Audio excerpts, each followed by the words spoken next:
From the beginning, our church decided to partner with nonprofit organizations that were making the biggest difference in their local communities and around the world. These organizations are run by the best of the best. They're marked by clear vision and integrity and truly make a difference in addressing important needs such as food insecurities, foster care, medical care, housing, education, human trafficking, and disaster relief. Things we all care about. Each year, we ask these fabulous organizations 2 questions. What would make a big difference for you? And what would help you make a big difference? And then, during Be Rich, we all come together and give a little to help these organizations go further, faster, and do even more for those they serve. These are the days to give, serve, and love, to be rich. All right, welcome to Southside. Hey, everyone watching online, thank you so much for hanging out with us. And hey, I actually talked to a friend this past week, and they were watching from Sweden last week. So that's great. So hey, if you're in Sweden, hello, good to see you this morning. But so glad everyone's here with us this morning. Hey, I just want to let you know, if you missed last week when we kicked off Be Rich, it was kind of that Give Sunday. I just want to highlight something that's been happening over the years when it comes to Be Rich. And this is because of you. You're a part of this when it comes to our collection of churches, that we've given over $81 million away. Like all of that. And you can clap right now. You should clap. That's so much. And you are a part of that. And so thank you so much. Thank you so much for that. I mean, you deserve credit for that. And that's just an amazing, amazing thing. Because don't we like credit, right? I found that out, being a parent, because, I make mistakes like once every couple of years. But this mistake specifically, my wife has pointed out to me before, and I learned it being a parent. So I remember this very specifically. Micah, he's 11 now, so he just started 6th grade, but he was probably about 4 or 5 years old. And from pre-K, 4 years old, pre-K, he brought something home that he had painted, drawn, colored. I don't know exactly what he did, but he showed me. And I remember my wife, Shaylin, she was in the kitchen, and he was like, "Dad, look." And I looked down, I was like, "Oh." And then I look over my wife, and she's like, it's like, I was like, "Oh, that's the greatest thing I've ever seen before. We should hang that in the Louvre." I don't know. I mean, what was I supposed to say? And, it's just like, hey, you need to celebrate your kid, right? You learn to celebrate things that, I don't know what that is, but I'm going to celebrate it. I'm really, really going to celebrate it. But we feel that same way too, right? You get last place in the soccer tournament, and you deserve a trophy. You're going to be great. I remember my dad always coached me growing up, and he was kind of old school. You get first place. And I remember at the end of the season, we ended up getting 2nd place. And everybody got a ball. Everybody would sign, and like kids were looking around like, "Where's our trophy?" And my dad like, "You didn't win. Why would you get a trophy?" And I was like, "Dad, we're like 8. I think that was aggressive. You could have just act like you didn't hear it and move on." But we like that though. You know why? Because when it comes to praise or credit, receiving praise feels good. We love it. It is great. We all love this. I mean, that's what promotions are based on. That's what bonuses are based on. There's so many different things. If you have a boss and he publicly says in front of the entire staff how amazing you are and how incredible this project went, and it's all because of your leadership and your dedication and just your undeniable brilliance, it's amazing. And you love how that feels. And there is nothing wrong with that, right? It's just human nature. Receiving praise, receiving that credit, it feels good. And it's good to encourage people when they're doing great things. And honestly, it's kind of the same thing with our faith, right? I don't know if anyone in here grew up in church. If you didn't grow up in church, you're gonna be like, "Why did you do that?" But if you ever grew up in church, do you ever remember, we called them sword drills?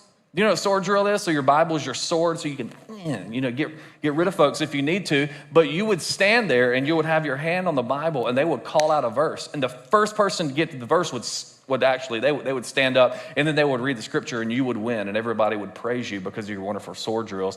But then there's probably a family there who's never been to church and the kid's like, I don't know what a Bible is. I feel really out of place and like I lost something. But we want to give credit, right? Want to give credit. We tell people about maybe if you have just this deep, incredible time with God, maybe you're doing a devotion or, you want to tell people about it. We like to receive credit for these things. But when it comes to our walk with Jesus, if we dive in a little bit about what Jesus taught, that can kind of bump up. That can kind of bump up with what it looks like in following Jesus. You see, Jesus talked about this in the Sermon on the Mount, and he talks about what it looks like for people who are receiving this praise. And he's talking about it in Matthew 6, and he's talking about a group of people, and this group of people were the best of the best. They were the religious leaders. They knew everything, right? They did a great job, and they were like, look how amazing I am at everything that I do. And so Jesus is talking to this group of people, and he's like, hey, listen, you don't need to be practicing all of your righteousness, all of your good deeds just in front of others just so they can see you, right? You don't need to do that. You don't need to do that. You don't need to let everyone know what you're doing. They don't need to know all of these things. When you're giving to the needy, you don't need to just tell everybody, hey, look what I did. Look what I did here. Look what I did there. Because these religious leaders would do that. And so many people around them was, oh my gosh, they must be amazing. They must be closer to God than anybody because they're boasting. And Jesus even goes on a little bit later in chapter 6, and he says, hey, even when you're praying, you don't need to just be walking around praying, just babbling all this stuff, because they would do this. And he's like, no, this needs to be a private place for you. See, Jesus saw very quickly what this religion was turning into. He saw very quickly that it started moving away from the people and moving inward and focusing on me and what can I do? How important am I? How close to God am I? And that's dangerous because religion without an outward focus is harmful. Maybe you've seen it. Maybe you've been hurt by the church. This might be why a lot of people have been hurt by the church. This is why Jesus was addressing this, because this is what it turned into. The outward focus was taken away. It was no longer about the people, it was about me. And that's what these religious leaders would put on display, and Jesus pushed back against this. He pushed back against this hard. But we're supposed to love others, and we're supposed to do good things, right? So there's kind of this confusion and they're bumping up against each other. And it's like, well, what does Jesus mean by this? What does it look like to follow Jesus? And he clears that up for us. And what's great is he clears that up for us before chapter 6. This is how he starts chapter 5. He sets a standard. Jesus sets a standard on what it looks like to follow Jesus. So in Matthew 5, starting in verse 14, this is what Jesus says. He says, you are the light of the world. A city that is set on a hill cannot be hidden, nor do they light a lamp and put it under a basket, but on a lampstand, and it gives light to all who are in the house. You see that idea of gives light to all? We all have something that we give off to people, right? You're around some people and you're like, I don't get a good feeling. Or you're around some people and you just love being around. We all give something off. And what Jesus is instructing us here is like, listen, you follow me, you're a follower of Jesus, you have a light that you give off to others. And this does not need to be hidden. It doesn't need to be something where you see someone and you need to pray for them, or you need to say something to them. You're like, I don't want to feel awkward. I'll pray for them without letting them know. It still works. I think the prayer still gets to them, right? I think it still gets delivered. There's so many times where we hide our faith, and Jesus is like, no, that's not what this is about. It's not about hiding your faith. It's so much more than that. The light that you have been given because of me is powerful.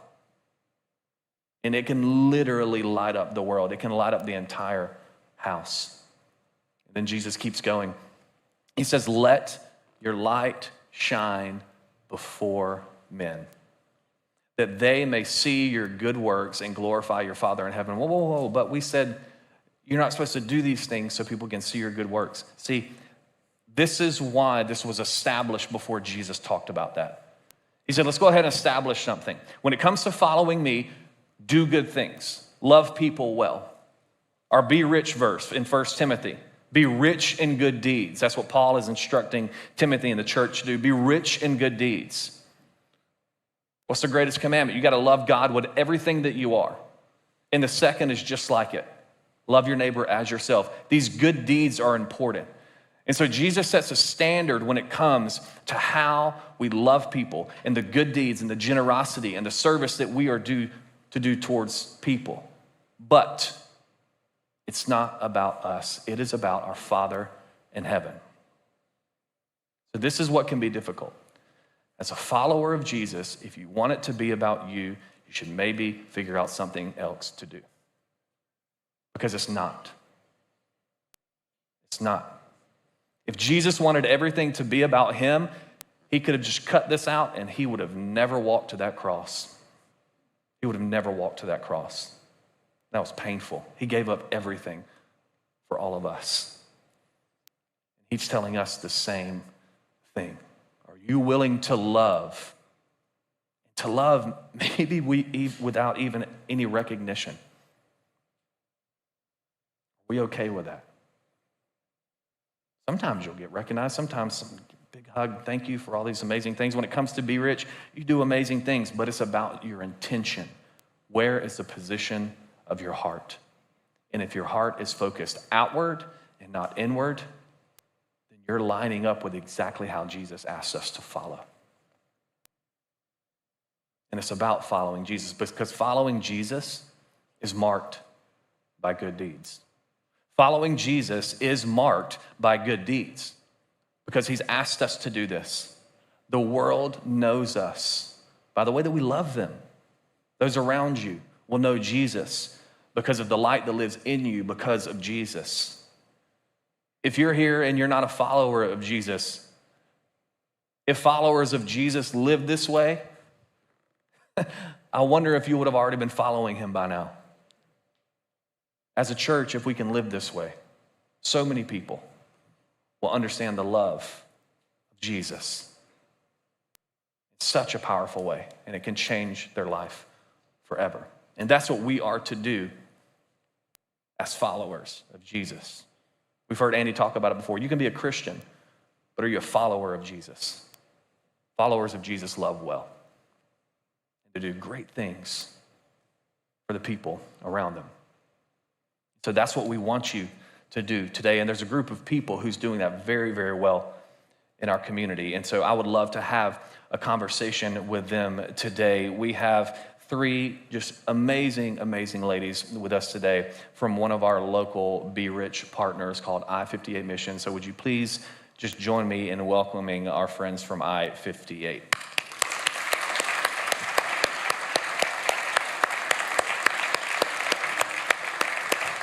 They're gonna do a great job. They're not nervous. They do this all the time when it comes to public speaking. But we have Karma, Paula, and Jameson as we get our chairs up here. Love to have a conversation with y'all. When it comes to Be Rich, again, if you're new here to Southside Church, instead of us starting a food bank here at Southside or a clothing closet or this, our goal is to find people in our community who do it way better than we could do, and who do it with such integrity and who do it just so well and are doing it for the right reasons. So that's what we do for Be Rich. We find these organizations and we partner with them. We partner with them financially. We partner with them with prayer. And today we're going to be talking about how we partner with them with our time as well. So these amazing, amazing ladies are with us today. So I'm going to have them introduce themselves and kind of what they do at I-58. So we're going to start down here on the end with my good friend Jameson. Hi, I'm Jameson Almond. My husband Matt and I are members here at Southside. We have 3 girls. They're in high school, middle school, and elementary. So we kind of hit every student ministry. That's good. You're not busy. And we serve here. I serve on Up Street. And I've been at I-58 for almost 4 years. And I'm the coordinator of the clothes closet. Awesome. And I'm Paula Eubanks. I've been married to my high school sweetheart for 37 years. And we have 3 grown and married children, 3 adorable grandchildren, and just some fun facts I'm throwing in. Oh, yeah, you're allowed to. My parents moved our family here when I was only 9 years old, so I grew up in Peachtree City. And my first date with my husband was at Partners Pizza back in 1981. There we go. So we have some history in this town. That's awesome. That's awesome. But we have been attending Southside since probably 2006 or 7, and now I serve at the Clothes Closet for almost a year, I guess. Yeah. That's awesome. That's great. Hey guys, I'm Karma Novak, and I'm the executive director at the I-58 Mission, and we're super excited to be here. Absolutely. Thank you for having us. Yeah, you've seen Karma before. Maybe if you've been with us for a little while. How long have we been hanging out with I-58 now? 3, 4? 3 official 3-ish. years. Yes, 3 official years. Y'all lived on us a year before for that. Be Rich, yeah. So just doing incredible things. And so, Karma, it really did start with you and your family. So I would love for you just to share with everyone, why did you do this? What happened? Where did I-58 come from? So we went to a really tiny church in Sonoy, and we had an angel tree, and we pulled a kiddo off of that angel tree and went and bought gifts. And if I'm being honest, in our middle classedom, we felt really good about these presents. Yeah, absolutely. And we went over to this house because it's kind of tight-knit community. It wasn't like you dropped the gifts off at some big facility. We literally went to this mama's house to give gifts for her daughter. And we got there, and y'all, it was like nothing we had ever seen before. There was plastic in the windows instead of glass, and holes in the floor. You could see the dirt under the house, and there was not running water in the bathtub. And I'm thinking, you have a kiddo in the house, how is that even possible? So when we left, we kind of made the decision right in her driveway, this is not okay. Yeah. So what can we do? And we just started reaching out to people in the community. Hey, do you know a plumber? Do you know, I don't know, a contractor, somebody that can help with the windows, all of these things. And y'all, it literally just grew legs. It wasn't something we set out to do. My husband and I had taught for a bazillion years, and I'd never run a ministry before, but Jesus knew, he knew what I needed, and he knew what our community needed, and so he just organically started this, and my phone started ringing off the hook. So it would be, hey, my wife is getting a new washer and dryer. Ours is fine. You know how women are. She just wants the newest one. Could you use a washer and dryer for that family we heard you were serving? And our garage filled up. Our HOA loved us. It's like a permanent yard sale. It's awesome. Oh my gosh, y'all. Yep. My daughter had to sleep in her mattress in my son's bedroom floor because her room had 40 Rubbermaid containers of clothes in it. So we just started loving people. And I don't know if any of y'all have ever been in the ocean and you've got your family, you've got your eyes set on your family, they're on the shore, and you're like, okay, I'm gonna plant myself right here in the water. There are my people. And then you look up and you're like, dude, where's my hotel? Where am I? What happened? Yes. That's kind of how we felt. It was like Jesus just kind of came it was like a wave, and he took us to this new destination, and now here we are. Yeah, that's amazing. 8 years later. It's because of what we just talked about, because it wasn't about you. Yeah, it wasn't about you. Your heart was in the right place. And I love what happens at I-58, and it's just it's not just this or just that. It's so much more than just one thing. And so, Karma, you had mentioned the house that you went to. Can you tell us a little bit more about these families that you serve? Yeah, so if you put a giant cross over our property, it would point to all the counties that we serve. We serve Fayette, Coweta, Spalding, and Meriwether. Meriwether is 99% free and reduced lunch in their school system, so super high poverty. And Spalding County, as well as Coweta County, have a large homeless population. We serve about 80 families a week, not 80 people, 80 families. And our families tend to be from 3 to 9 people.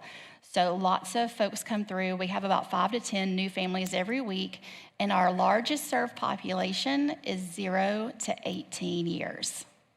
So lots of kiddos are being loved on at I-58, which is our heart. That's amazing. And some of these families, it's not, it's not, mom and dad and then a bunch of kids. Sometimes it's generational. Grandma and grandpa. It's a lot of and grandparents babies. raising grandbabies. Yes, Yeah. yes, it can look very, very different. And, I think, again, like I was talking about before, it's so much more than just this or just that. There's what I-58 does for these families in our community. It just goes beyond anything. I remember the first time I visited, I was just blown away by this place. And so, Jameson, can you kind of speak into that? What is it goes beyond clothing, it goes beyond food. What is kind of that long-term, that investment that I-58 gives to these families? Yeah, well, we are not just here to meet a physical need. So we don't just, give them clothes or hand them a box of food and send them on their way. We really want to partner long-term with our families, and we really want to help them grow in their relationship with Christ. And we want to grow in relationship with them, continue that ministry, and just serve them along the way however we can. I was thinking about, I served a 15-year-old pregnant girl a couple weeks ago, tiny, precious little thing, and she was petrified. And, we could just give her a car seat and say, good luck, but we are going to stay with her. We're going to walk with her, be with her and her family, and we're going to love that baby when it comes. That's amazing. So. That's incredible. They know someone's there for them. And Paula, you as we talked earlier, and we've talked through all of this, I love kind of your heart when it comes to that spiritual aspect. Right. What do you see there? We get to pray with our clients when we serve them in the clothes closet, which is really special. But on Thursdays, this is the day the clients come and actually shop for groceries or home goods or clothing. And we ask them to attend a worship service before they are able to shop. So the service may be the only service that they get to see during a week. And we have local pastors like Jason that will commit to coming a month. Every week they come for 1 month at a time. So we get to experience all the different church pastors it's pretty awesome. During this worship. But we have music for them, we have worship service, and we have prayer time for them. And when I look around the audience at the members or the clients that are sitting there amongst all our volunteers, it's just such a beautiful sight. It's like what heaven will look like. We have different color skin, we have different shapes and sizes, ages.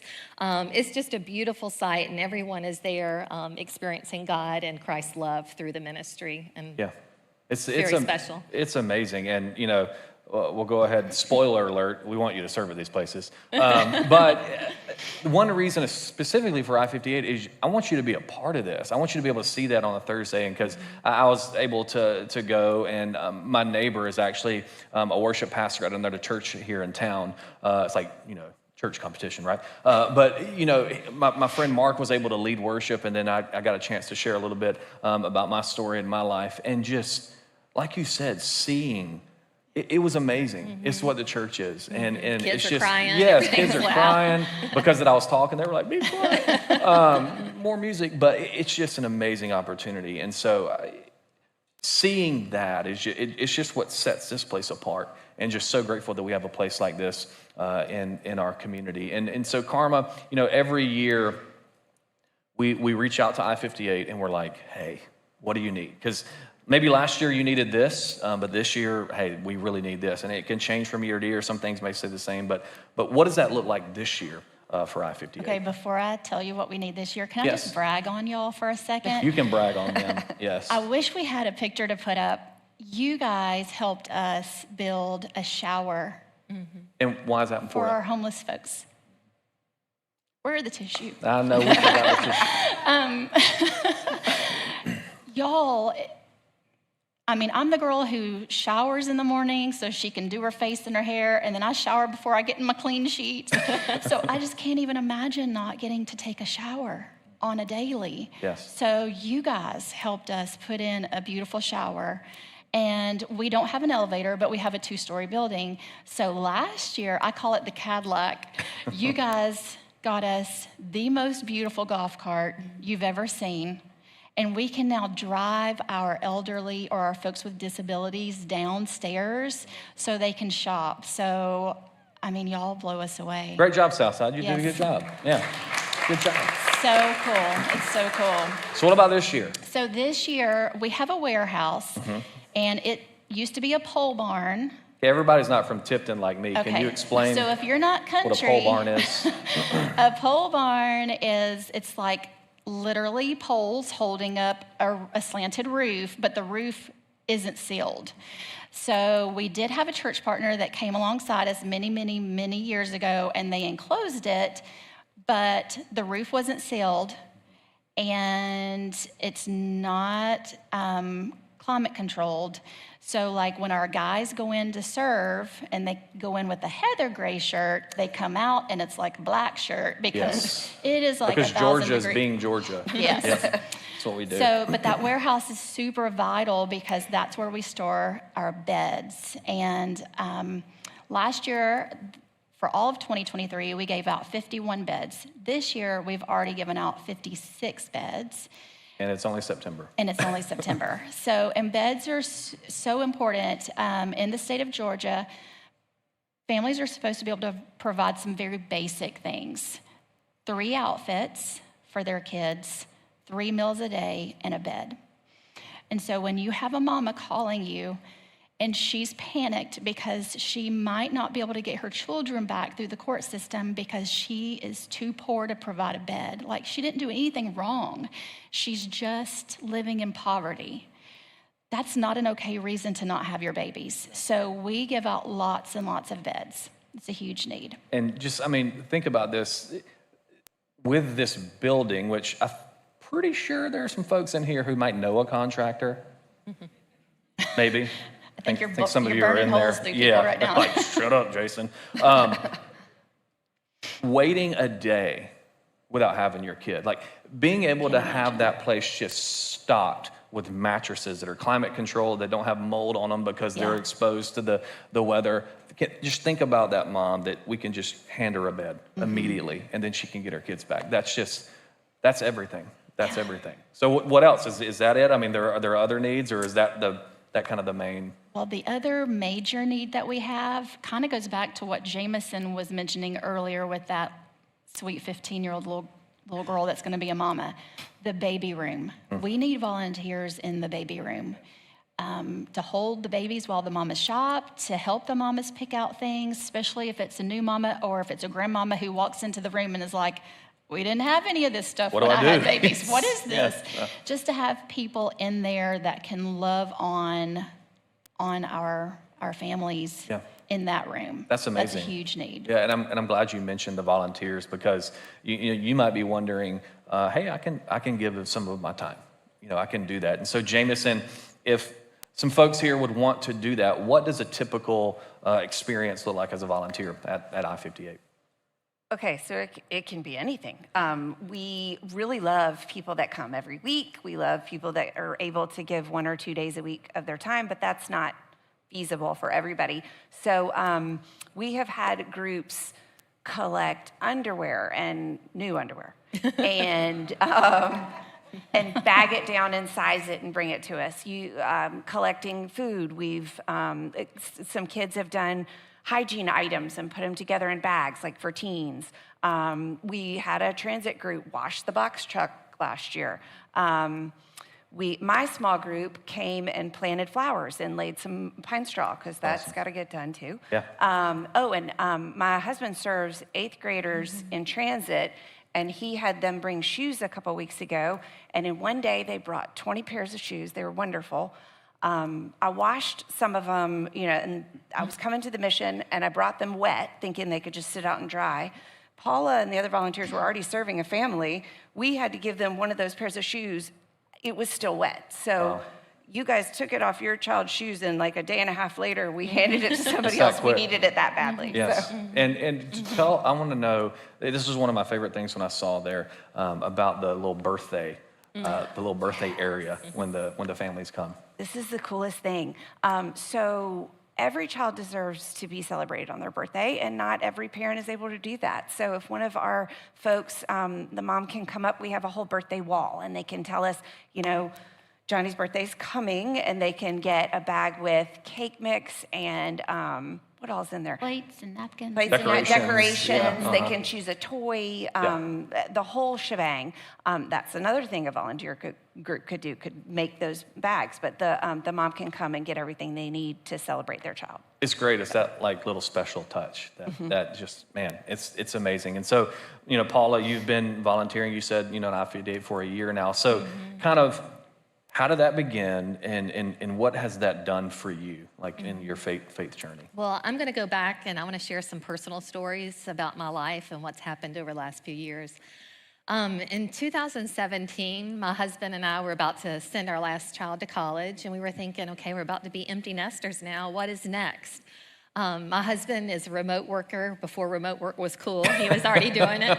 And He started the movement. He started the movement. So we decided to sell our house in Peachtree City, sell everything that we owned, and buy a motorhome. And so we've traveled for the last 5 years in a motorhome. And we left our church family here and just went out and did that. And we would go to places and stay for a month at a time because community is really important to me. So if we stayed a month at a time, I could kind of know the area and get to know the community. Well, when we were traveling, just some events that I'd like to share with you.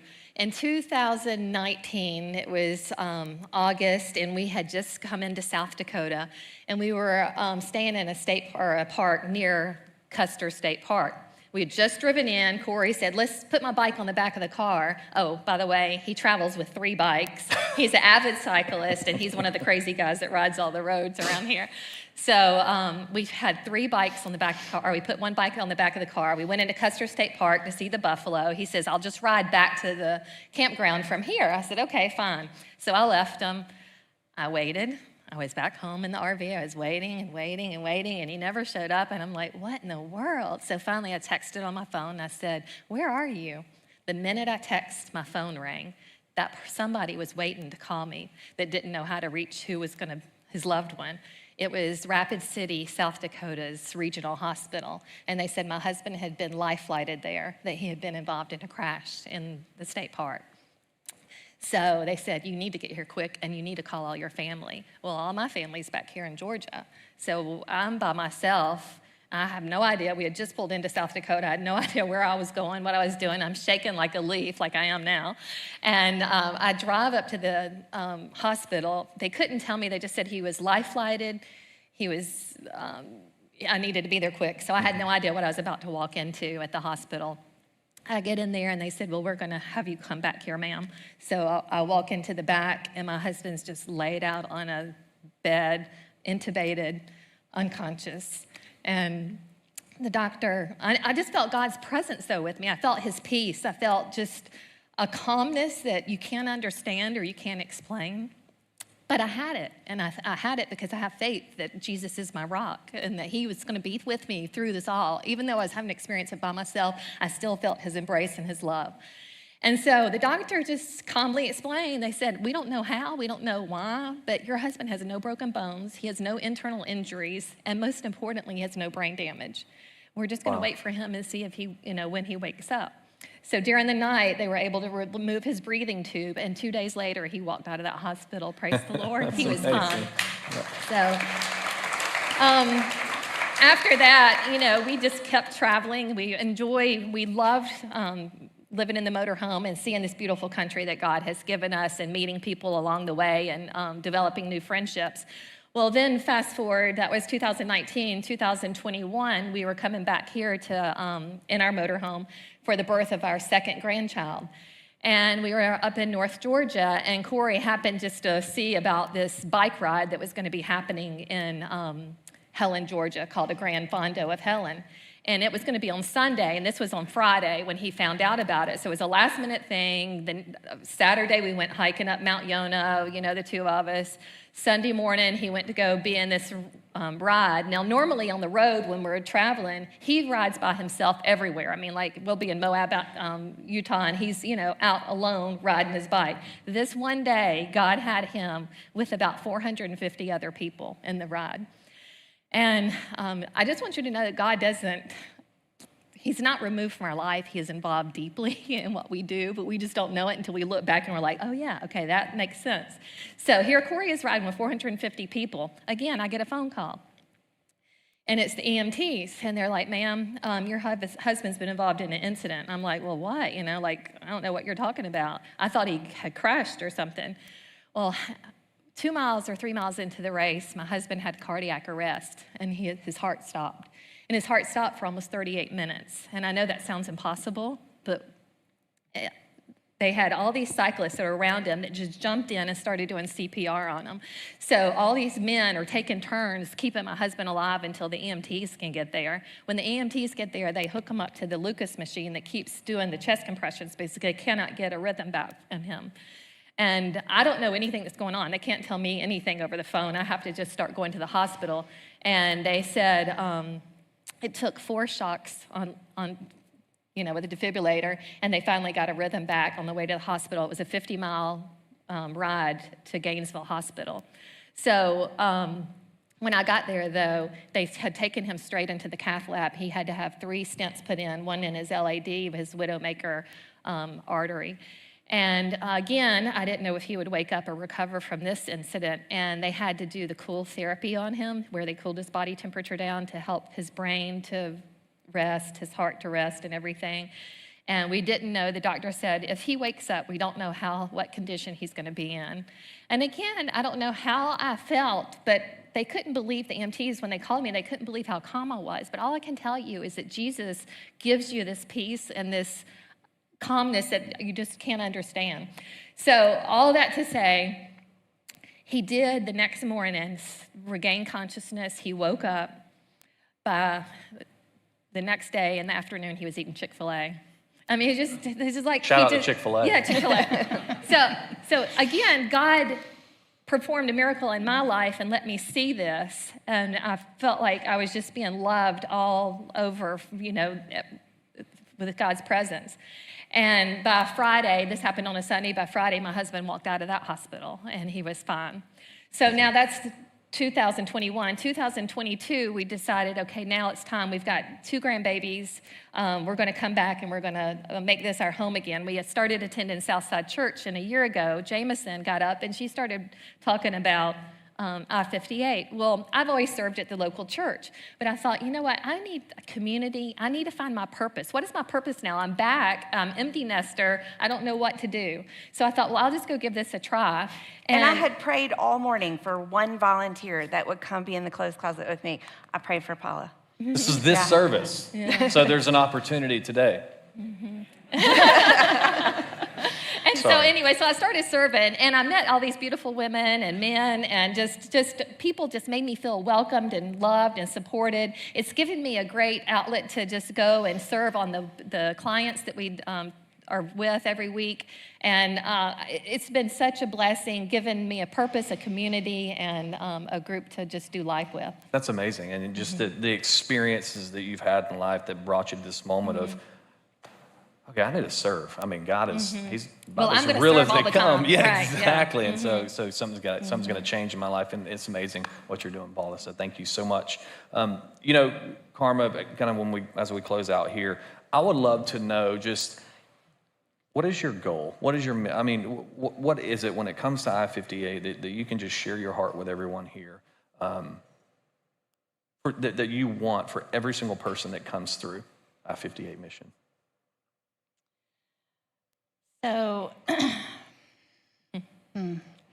a little story. We had a gentleman that we asked to come look at our warehouse. He was with the Historical Society in Sonoy. There were some moisture issues. Obviously, I'm not a builder, no clue. So he came out, and Barbara was going to give him a tour. And I said, well, before you leave, I want to hug your neck, and I want to hear what you thought. And he came up the stairs, he had gotten the tour, and I said, well, what do you think? Isn't it the sweetest place? And he said, yeah, I'm kind of overwhelmed with the level of dignity here. And I said, yeah, it's beautiful. Like, that's our heart. That's what we want to do. And y'all, I had no idea that one of my clients was right behind us, and she was leaving with her grocery cart. She had just grocery shopped.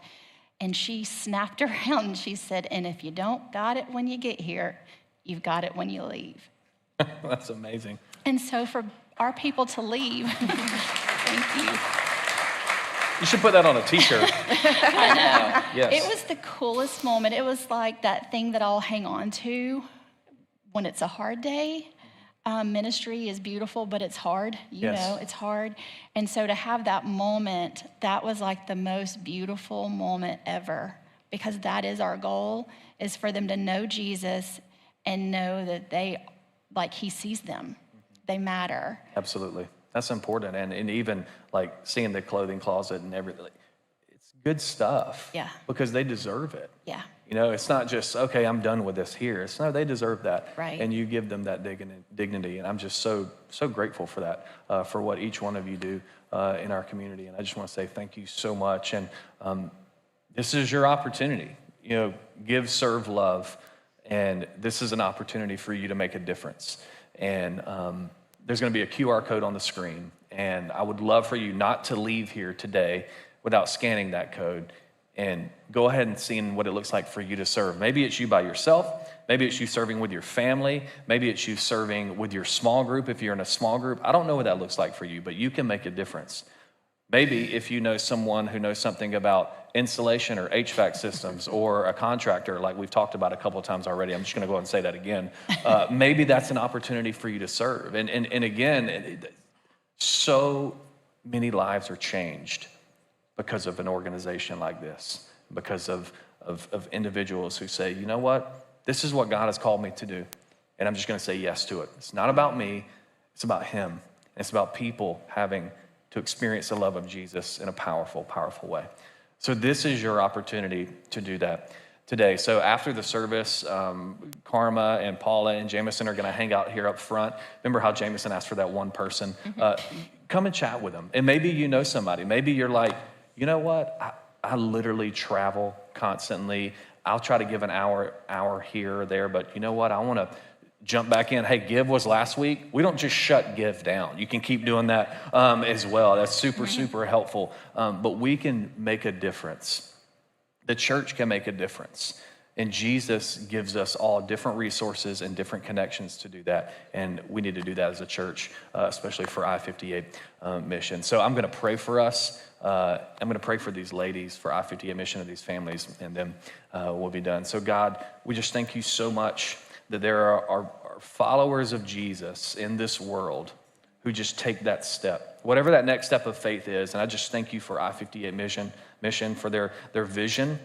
God, for everything that they do to advance your love in our world. And I just pray that you would just bless them, God, with every volunteer they need, every financial donate, anything that they need, God. I pray that they would be blessed with that, God. And I just pray that today, when we look back on today, a year from now, 2-3 years from now, we would just hear amazing stories of life change because of this incredible ministry you have at I-58.